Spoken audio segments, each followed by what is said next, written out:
Welcome to Moral Politics. I'm your host, Bill Wolford.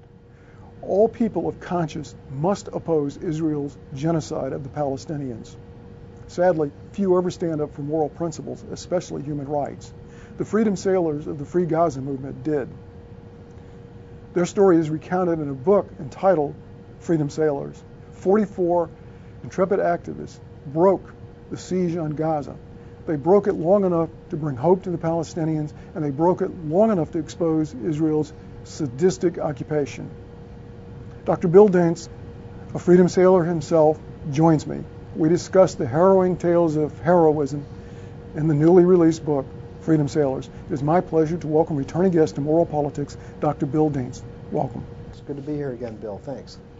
Were you motivated by principle when you set sail as a freedom sailor? As a child, I said the Pledge of Allegiance, and the most important line is liberty and justice for all. Yet our alliance with Israel seems to go against that principle, in that we have Israel that's a privileged country and Palestinians who are locked up in this cage called Gaza.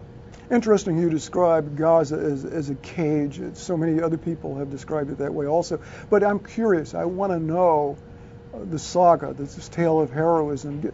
In about 2006, there were human rights activists for Palestine that had been involved in exposing the atrocities that were going on in Lebanon. And it was feared that an impending attack of Gaza was next. Yeah, I remember watching that on TV. It actually is what I cite as the reason for my being involved in Palestinian rights.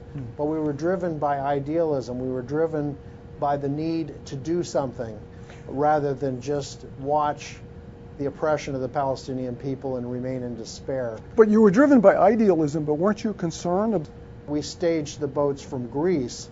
And the one thing about Greece is it has thousands upon thousands of islands and coves and harbors and ships and boats, and so it was, and we had the boats were kept in two separate harbors under their original Greek names, and it was a need-to-know effort. It was done clandestinely. And this is because you really did fear what the Mossad might do, which was very similar to what they did in 1988. Yes, and they were looking for us all along. Well, I noticed in the book you're always referencing, the hulls were being checked constantly, having frogmen check the bottom of your boats. And to try to forego something before it became a disaster. Do you think the Mossad actually did shadow you at any time? Oh, several times. Initially the boats, when they were in the dry dock and being developed, one was in one harbor called Spetses Harbor, south of Athens, and the other one was in a harbor called Eritrea, north of Athens, and nobody, except for those directly involved with the boats, knew where the boats were. We know that the Mossad, they did their dastard deed in 1988, and there was no reason to suspect that if they were given the green light, they wouldn't do it again in 2008. Now, I know that 44 of you actually set sail. That's right, from 17 different countries around the world. And did you have any idea what you were encountering? Gunboats and, oh, sure. And the sea? We knew what the risks were. We knew that Israel has the fourth largest military in the world, and which includes an advanced navy with high-speed warships and submarines and air surveillance and all kinds of things. Potential mines at sea. There were all kinds of things that we knew that we might encounter. And again, we relied on international media coverage as our only defense.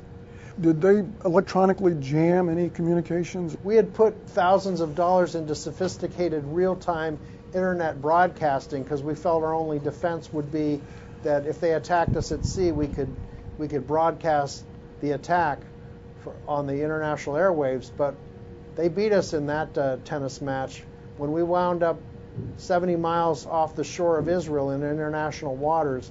Our entire communication systems was jammed.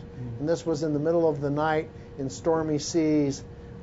We had a member of the Greek parliament aboard our ship, the Liberty, And when they jammed us, it worked against Israel, because then the Greek government, the Cypriot government, and the Arab League all launched formal protests on our behalf, and they thought that we had been lost at sea. Is that the sentiment of the Greeks and the Cypriots, is that they are pro-Palestinian? Among the majority of the Greek and Cypriot people, that is true. The governments, however, are somewhat different, and they're under pressure from international finance. For example, a couple years later, 3 years later, when we attempted Freedom Flotilla 2, the Greek government came under tremendous pressure from the Americans and the Israeli government to stop the departure of our boat from Greece. And in effect, Israel exported or outsourced their suppression of maritime law, basically. I know in the book you described these boats as rickety and that they were over capacity. I think you were too many people on board, and fan belts were giving out, and all kinds of just issues to captain and a first mate simultaneously coming ill. And that was on the Free Gaza. I was aboard the Liberty, so I didn't witness that episode myself. But Greta Berlin, who's my co-editor and authors several of the pieces, describes that, and that remains a mystery to this day. They became sick. They were veteran seamen, and so they'd been at sea lots. So why they became sick all of a sudden was a bit of a mystery. Can't actually attribute that to the Mossad, but the suspicion is not removed. Sure, and there's lots of episodes. One of our activists, Hetty Epstein, who's 84 years old, she's comes from a family where all of her family members were exterminated by the Nazis. Well, she was one of our activists, and she intended to sail with, and she had an event a couple days before we left, and we had the same suspicion. Had she been poisoned? Well, she recovered, but as a result of that episode, she was not able to sail with us. And but all the time we're wondering, when bad things happen mysteriously, who's behind it. And the problem about espionage is you can never be 100% sure about anything. Well, I want to go back to the motivation. We touched on it slightly about the outrages that were prevalent at this time. Again, this sailing took place August 2008, but I think a lot of people were impacted by just the pummeling that took place in 2006 in Lebanon. And there was a subsequent shelling of picnickers on the Palestinian beach, which I know also moved me quite a bit. What other events led up for the group to be outraged and motivated to endeavor to break this? There's events of attack too numerous to count.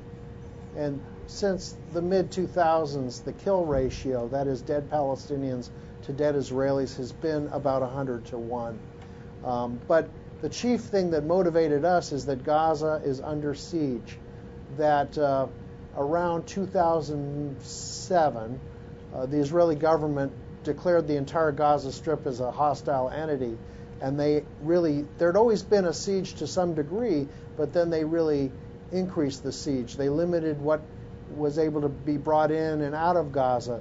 They put an end to Gaza exports, and the reason was to try to pressure the Palestinian people to expel Hamas. Well, Hamas was elected in free and fair elections that were monitored internationally in 2006, 2007. And of course, so now we're punishing the Palestinians for practicing democracy,